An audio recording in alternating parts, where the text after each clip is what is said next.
బాపట్ల జిల్లాలో పోలీసులు పోయిని దొంగలించబడిన 1321 మొబైల్ ఫోన్లను రీకవరీ చేసి బాధితులకు అందజేశారు. వీటి విలువ సుమారు 2 కోట్లు ఉంటుందని ఎస్పీ బి ఉమామహేశ్వర్ తెలిపారు. ఆధునిక సాంకేతికత సిఈఐఆర్ వ్యవస్థ సహాయంతో మొబైళ్లను గుర్తించామని, ఫోన్ పోయిన వెంటనే పోలీసులకు ఫిర్యాదు చేయాలని ప్రజలకు సూచించారు. ప్రజల ఆస్తుల రక్షణకు జిల్లా పోలీసులు ఎల్లప్పుడూ కట్టుబడి ఉంటారని ఆయన స్పష్టం చేశారు.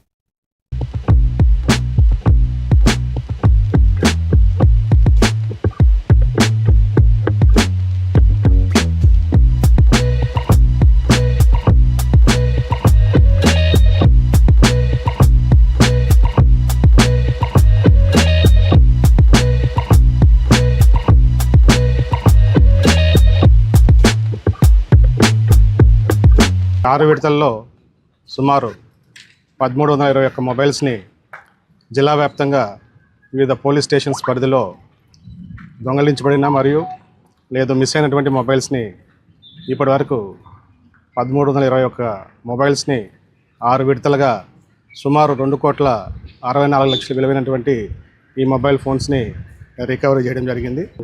మిస్ చేసుకున్నటువంటి మొబైల్స్ని సెకండ్ హ్యాండ్లో కొని నష్టపోయినటువంటి బాధితులను కూడా పిలవడం జరిగింది. బిల్లుల్ని ఆ కన్సర్న్డ్ సెల్లర్స్ దగ్గర నుంచి ఎవరైతే అమ్ముతున్నారో మీకు షాప్స్లో మీకు తక్కువ రేట్ అని చెప్పేసి అమ్మడానికి ప్రయత్నం చేస్తున్నారో వారి దగ్గర బిల్లులు అనేది మీరు అడగాల. నా పేరు చుండూరు రమాదేవి అండి. నాది ఫోన్ పోయింది, 4 months అయింది. పోలీస్ స్టేషన్లో కంప్లైంట్ ఇచ్చాము. 5 months అయింది. ఇప్పుడు సార్ గారు నిన్న ఫోన్ చేశారు, ఇక్కడికి రమ్మని వచ్చాము. అన్ని ఫోన్ దొరికినందుకు థ్యాంక్స్ అండి. ఎస్పీ గారికి వీళ్ళందరూ బాగా కృషి చేస్తున్నందుకు, మా లాంటి వాళ్ళకి సహాయం చేస్తున్నందుకు ధన్యవాదములండి. బాపట్ల ఎస్పీ ఆఫీస్కి రమ్మన్నారు, ఫోన్ రికవరీ అయిందని చెప్పి, అందుకని వచ్చాను సార్ తీసుకోవటానికి.